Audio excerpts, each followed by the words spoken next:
Hello everyone. आज की इस वीडियो में हम डिस्कस करेंगे जीके के कुछ इंपॉर्टेंट क्वेश्चंस जो मेनली आपको एचपी टेट जीबीटी के लिए काफ़ी इंपॉर्टेंट साबित होंगे। तो फ्रेंड्स, आज जो हम क्वेश्चन डिस्कस करेंगे वो आपके टॉप 30 के जो जीके के क्वेश्चंस हैं उनको आज हम डिस्कस करेंगे। तो फ्रेंड्स, वीडियो को शुरू करने से पहले अगर आप चैनल पे पहली बार विजिट कर रहे हो तो चैनल को सब्सक्राइब कर दें। तो फ्रेंड्स, अगर आप एचपी टेट जून 2022 की तैयारी कर रहे हो तो इसके लिए मैंने एक अलग से प्लेलिस्ट बनाई है जिसका लिंक मैंने डिस्क्रिप्शन बॉक्स में दे दिया है। आप वहां पर जाकर वीडियोस देख सकते हो। तो फ्रेंड्स, अगर आपको वीडियो अच्छी लगे तो वीडियो को लाइक शेयर एंड सब्सक्राइब जरूर कर दें। तो फ्रेंड्स, वीडियो को शुरू करते हैं। तो पहला प्रश्न है कि प्राचीन चट्टान निर्मित मंदिर स्थित है। तो प्राचीन जो चट्टान निर्मित मंदिर है वो कहाँ पर स्थित है? There is an ancient rock temple जो है वो आपका कहाँ पर है? ये आपका मसरूर में है। ऑप्शन नंबर 20 क्वेश्चन का करेक्ट आंसर है मसरूर में है। रॉक रॉक टेम्पल जो है वो आपका मशहूर में है। ऑप्शन नंबर 20 क्वेश्चन का करेक्ट आंसर है। तो फ्रेंड्स, इन क्वेश्चंस के मैं जितने भी क्वेश्चंस आंसर बता रहा हूँ इनके आपने शॉर्ट फॉर्म में नोट्स जरूर बना लेने हैं क्योंकि आपको ये रिवीजन के टाइम काफ़ी हेल्पफुल साबित होंगे। अगला प्रश्न है, अशोक के समय में ज़्यादातर अभिलेख किस भाषा में थे? तो काफ़ी इंपॉर्टेंट क्वेश्चन है। In the era of Ashoka the records were kept in which of the following language? तो अशोक के इसमें जो ज़्यादातर अभिलेख थे वो किस भाषा में थे? वो आपके खरोष्टी भाषा में थे। किसमें? खरोष्टी भाषा में थे। ऑप्शन नंबर सी इस क्वेश्चन का करेक्ट आंसर है। अगला है सामान्य मनुष्य के शरीर का तापमान होता है। तो the body temperature of a normal human being is. तो सामान्य मनुष्य के शरीर का जो तापमान होता है वो आपका फ़ारेनहाइट में कितना होता है? ये आपका 98.4 डिग्री फ़ारेनहाइट होता है। अगर आपसे पूछा जाए कि सेल्सियस में कितना होता है तो आपने कमेंट सेक्शन में बताना है कि जो सेल्सियस में होता है वो नॉर्मल ह्यूमन बीइंग का बॉडी टेम्परेचर कितना होता है सेल्सियस स्केल में। फ़ारेनहाइट में कितना होता है? ये होता है आपका 98.4 डिग्री फ़ारेनहाइट, 98.4 डिग्री। अगला प्रश्न है, इसमें बोला कि भारत में पहली रेल लाइन जो है वो आपकी किस वर्ष से शुरू हुई? तो in which year was the first rail line open in India? तो भारत में जो पहली रेल लाइन थी वो कब शुरू हुई थी? ये आपकी 1853 में हुई थी। ऑप्शन नंबर ए इस क्वेश्चन का करेक्ट आंसर है। 1853 में जो भारत में पहली रेल लाइन की शुरुआत हुई थी और ये कहाँ तक चली थी? ये आपकी मुंबई से ठाणे तक चली थी। आपने फ्रेंड्स कमेंट सेक्शन में बताना है कि उसने कितना डिस्टेंस कवर किया था। जो भारत में पहली रेल लाइन 1853 में जो चली थी मुंबई से लेकर ठाणे तक, उसने कितना डिस्टेंस कवर किया था? ये आपने कमेंट सेक्शन में जरूर बताना है। अगला जो प्रश्न है इसमें बोला गया है कि जब हिमाचल प्रदेश गठित हुआ ये भारत का कौन सा राज्य बना? तो जब हिमाचल प्रदेश की जो स्थापना हुई थी, फॉर्म्ड हुआ था हिमाचल प्रदेश, तो ये भारत का कौन सा राज्य बना था? ये आपका 18वां राज्य बना था। जब हिमाचल प्रदेश गठित हुआ था तो ये भारत का 18वां राज्य बना था। ऑप्शन नंबर 20 क्वेश्चन का करेक्ट आंसर है। अगला प्रश्न है, इसमें बोला गया कि न्यायिक नियंत्रण का प्राथमिक उद्देश्य क्या है? तो what is the primary objective of judicial control? तो न्यायिक नियंत्रण का जो प्राथमिक उद्देश्य है वो क्या है? क्वेश्चन नंबर 126 का जो राइट आंसर है वो आपका ऑप्शन नंबर सी है, टू प्रोटेक्ट सिटीजन राइट। क्या होगा? नागरिकों के अधिकारों की रक्षा करना जो है वो आपका न्यायिक नियंत्रण का प्राथमिक उद्देश्य है। ऑप्शन नंबर सी इस क्वेश्चन का करेक्ट आंसर है। अगला प्रश्न है, क्वेश्चन नंबर 127 पे चलते हैं कि यदि एक मानचित्र आपके सामने रखा है तो दक्षिण दिशा दर्शाएगा। ये बोला गया कि यदि एक मानचित्र हमारे सामने रखा गया है तो जो दक्षिण दिशा होगी, साउथ डायरेक्शन होगी, वो शो करेगी कि किस ओर शो करेगी? ये आपकी मानचित्र के निचले भाग की और शो करेगी, at the bottom of the map. काफ़ी इंपॉर्टेंट क्वेश्चन है। बोला गया था कि if A map is front of you the south direction is shown. तो ये आपकी बॉटम ऑफ द मैप हमें दिखेगी, नीचे की तरफ दिखेगी, जो हमारी साउथ डायरेक्शन होगी। अगला है, इसमें मतलब कि इग्लू निम्न में से उदाहरण हैं। तो इग्लू आर द एग्जाम्पल्स ऑफ। तो इग्लू जो है वो आपके किसके उदाहरण है? ये आपके घर के हैं उदाहरण। ध्रुवीय क्षेत्रों में पाए जाने वाले ये घर होते हैं इग्लू, जिन्हें हम इग्लू कहते हैं। हाउस इन पोलर रीजन जो होते हैं उन्हें वो आपके इग्लू के एग्जाम्पल हैं। ऑप्शन नंबर ए इस क्वेश्चन का करेक्ट आंसर है। अगला है, चंबा राज्य का संस्थापक राजा कौन था? ये काफ़ी इंपॉर्टेंट क्वेश्चन है। तो चंबा राज्य का जो संस्थापक राजा था वो कौन था? वो आपका मेरू बर्मन जो थे। मेरू बर्मन जो था वो आपका चंबा राज्य का संस्थापक राजा था। अगर आपसे पूछा जाए कि चंबा शहर की स्थापना किसने की थी तो वो आपकी साहिल बर्मन ने की थी। अगर आपसे चंबा राज्य के बारे में पूछा गया तो मेरू बर्मन जो था वो आपका चंबा राज्य का संस्थापक राजा था। क्वेश्चन नंबर 130 पे चलते हैं। इसमें बोला गया कि हिमाचल प्रदेश में कितनी मुख्य नदियाँ बहती हैं। तो हिमाचल प्रदेश में मेनली कितनी नदियाँ बहती हैं, how many main rivers flow through Himachal Pradesh. तो हिमाचल प्रदेश में मेनली 5 नदियाँ बहती हैं। काफ़ी इंपॉर्टेंट क्वेश्चन है ये, आपने कमेंट सेक्शन में बताना है कि 5 नदियाँ वो कौन कौन सी हैं, उनके आपने नाम बताने हैं। अगला प्रश्न है, इसमें बोला गया कि असहयोग आंदोलन किसने शुरू किया। वो started the non corporation movement. तो असहयोग आंदोलन जो था वो अपने किसने शुरू किया था, ये किया था महात्मा गांधी जी ने। ऑप्शन नंबर ए इस क्वेश्चन का करेक्ट आंसर है। अगला है, कौन सी मुख्य जल विद्युत परियोजना हिमाचल प्रदेश में रूस के सहयोग से चल रही है। तो which major hydel project in Himachal Pradesh is being run in collaboration of with Russia. तो कौन सी जो मुख्य जल विद्युत परियोजना है हिमाचल प्रदेश में जो रूस के सहयोग से चल रही है। तो 132 का जो करेक्ट आंसर है वो आपका ऑप्शन नंबर बी है, कोल डैम परियोजना जो है वो आपकी हिमाचल प्रदेश में रूस के सहयोग से चल रही है। जो जल विद्युत परियोजना है ये आपकी सतलुज नदी पर है। अगला है, लक्षद्वीप के द्वीप स्थित हैं। तो Lakshadweep islands are situated in. तो लक्षद्वीप के जो द्वीप स्थित हैं वो आपके अरब सागर में है, अराबियन सी में है। और काफ़ी इंपॉर्टेंट क्वेश्चन है, ऑप्शन नंबर ए इस क्वेश्चन का करेक्ट आंसर है। लक्षद्वीप के जो द्वीप स्थित हैं वो आपके अरब सागर में हैं। क्वेश्चन नंबर 134 पे चलते हैं। इसमें बोला गया कि भारतीय राष्ट्रीय झंडे की जो लंबाई और चौड़ाई का जो अनुपात है वो कितना है। तो what is the ratio of length and width of the national flag of India. तो राष्ट्रीय झंडे की जो लंबाई और चौड़ाई का जो अनुपात है वो कितना है, ये आपका 3:2 है। 3:2 जो है वो आपका लेंथ और विड्थ का रेशो है किसका, नेशनल फ्लैग ऑफ इंडिया का। अगला है, पृथ्वी अपने धुरी पर घूमती है। The earth rotates on its axis from.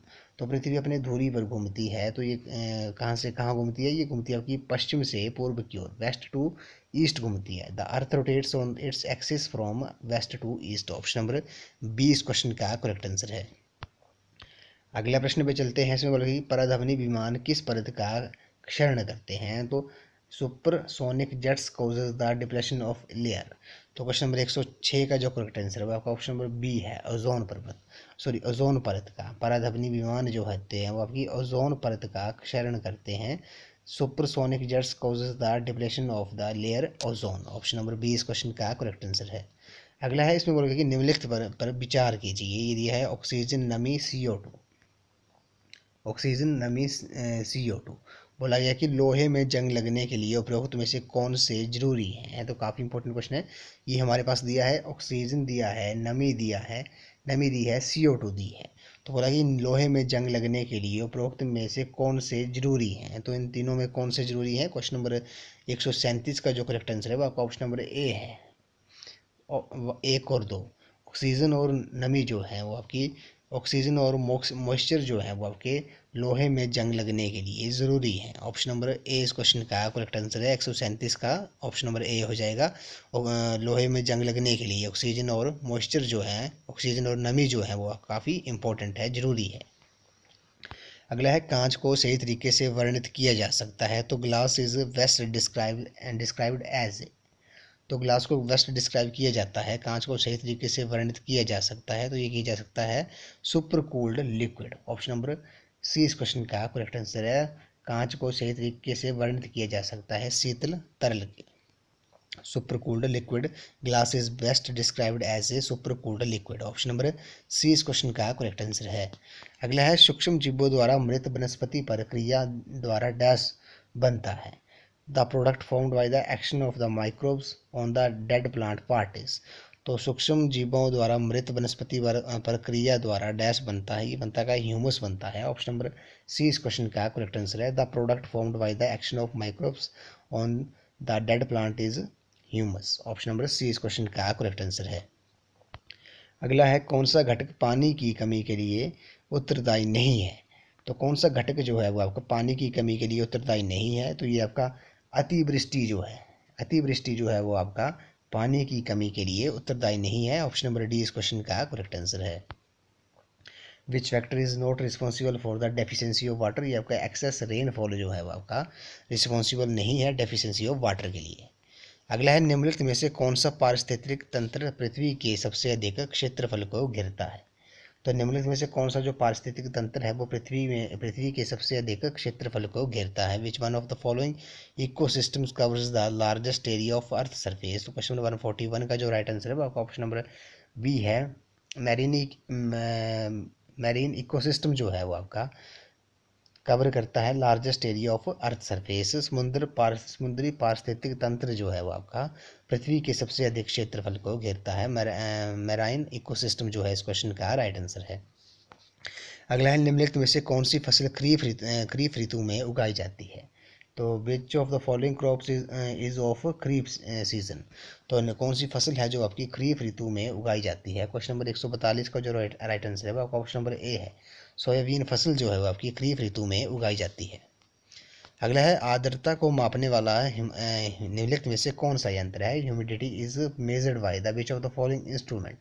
तो ह्यूमिडिटी जो मेजर करते हैं वो किससे करते हैं। क्वेश्चन नंबर 143 का जो राइट आंसर है वो आपका ऑप्शन नंबर बी है, हाइग्रोमीटर द्वारा।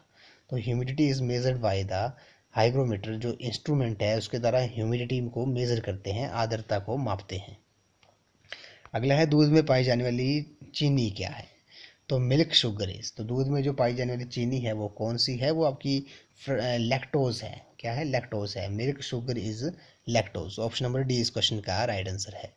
अगला है निम्न में से डायलिसिस किस के संबंध रखता है। Dialysis is associated with. तो जो डायलिसिस का जो संबंध है वो किससे है, ये आपका किडनी से है। ऑप्शन नंबर सी इस क्वेश्चन का करेक्ट आंसर है। डायलिसिस जो है वो आपको उसका संबंध आपका गुर्दों से है, किडनी से है। ऑप्शन नंबर सी इस क्वेश्चन का करेक्ट आंसर है। क्वेश्चन नंबर 146 पे चलते हैं। इसमें बोला गया कि चक्रवात किसे कहते हैं। Cyclones are called. तो चक्रवात किसे कहते हैं, ये कहते हैं आपके आंधी तूफान को, हरिकेन्स को क्या कहते हैं, चक्रवात कहते हैं। ऑप्शन नंबर बी इस क्वेश्चन का करेक्ट आंसर है। साइक्लोन्स आर कॉल्ड हरिकेन्स, यानी कि चक्रवात, आंधी तूफान को चक्रवात कहते हैं। ऑप्शन नंबर बी इस क्वेश्चन का राइट आंसर है। तो फ्रेंड्स मैं आपको बार बार बोल रहा हूँ कि इन क्वेश्चंस के आपने शॉर्ट नोट्स जरूर बना लेने हैं, क्योंकि आपको रिवीजन के टाइम काफ़ी हेल्पफुल साबित होंगे। अगला है भारत का एकमात्र राज्य जो केसर पैदा करता है। तो the only state which produce saffron in India. तो एकमात्र राज्य कौन सा है जो आपका केसर उत्पादन करता है। तो आपका जम्मू कश्मीर जो है वो आपका जम्मू कश्मीर यूटी जो है, अब पहले ये स्टेट था, अभी यूटी है। ये एकमात्र राज्य या यूटी कह सकते हैं जो केसर का उत्पादन करता है, सैफरन को प्रोड्यूस करता है। ऑप्शन नंबर सी इस क्वेश्चन का करेक्ट आंसर है। अगला है औद्योगिक क्रांति किसके आविष्कार में शुरू हुई। The industrial revolution begin with the invention of. तो औद्योगिक क्रांति जो है वो आपके किसके आविष्कार से शुरू हुई, ये आपकी भाप इंजन यानी कि स्टीम इंजन के आविष्कार से शुरू हुई थी औद्योगिक क्रांति। ऑप्शन नंबर ए इस क्वेश्चन का करेक्ट आंसर है। अगला है कोयला प्राकृतिक गैस एवं पेट्रोल पदार्थ क्या कहलाते हैं। Coal, natural gas and petroleum are terms as. तो कोयला, प्राकृतिक गैस एवं पेट्रोल जो है पदार्थ जो है वो क्या कहलाते हैं, ये कहलाते हैं आपके जीवाश्म ईंधन कहलाते हैं, फॉसिल फ्यूल कहते हैं। Coal, natural gas and petroleum are terms as fossil fuel. Option number A इस क्वेश्चन का करेक्ट आंसर है। इस वीडियो को लास्ट क्वेश्चन इसमें बोला गया कि एक आदमी अचानक शेर को देखता है और उसके दिल की धड़कन बढ़ जाती है, रक्तचाप बढ़ जाता है, उसमें शरीर कौन सा हार्मोन छोड़ता है। ये काफ़ी इंपॉर्टेंट क्वेश्चन है। इसमें बोला गया कि a man suddenly sees a tiger, his heartbeat goes up, blood pressure increases, which hormone is released at this time। तो एक आदमी जो है वो आपका अचानक एक शेर को देखता है, उसके दिल की धड़कन बढ़ जाती है, जो ब्लड प्रेशर है वो भी बढ़ जाता है, तो उसमें शरीर पर कौन सा हार्मोन छोड़ता है। तो क्वेश्चन नंबर 150 का जो राइट आंसर है वो आपका ऑप्शन नंबर ए है। एड्रालिन जो है वो हार्मोन वो आपका रिलीज करता है। ऑप्शन नंबर ए इस क्वेश्चन का करेक्ट आंसर है। तो फ्रेंड्स आज की वीडियो में बस इतना ही। आज हमने टॉप 30 जीके के क्वेश्चन डिस्कस किए। एसपी टेट जेवीटी के पॉइंट ऑफ व्यू से काफ़ी इंपॉर्टेंट क्वेश्चंस रहने वाले हैं ये आपके लिए। तो फ्रेंड्स आई होप आपको वीडियो पसंद आई होगी। तो वीडियो को लाइक, शेयर एंड सब्सक्राइब कर दें। अगर आप एचपी टेट जून 2022 की तैयारी कर रहे हो तो इसके लिए मैंने एक अलग से प्लेलिस्ट बनाई है, जिसका लिंक मैंने डिस्क्रिप्शन बॉक्स में दे दिया है, आप वहाँ पर जाकर वीडियोज़ देख सकते हो। तो फ्रेंड्स आज की वीडियो में बस इतना ही। तो थैंक यू फ्रेंड्स।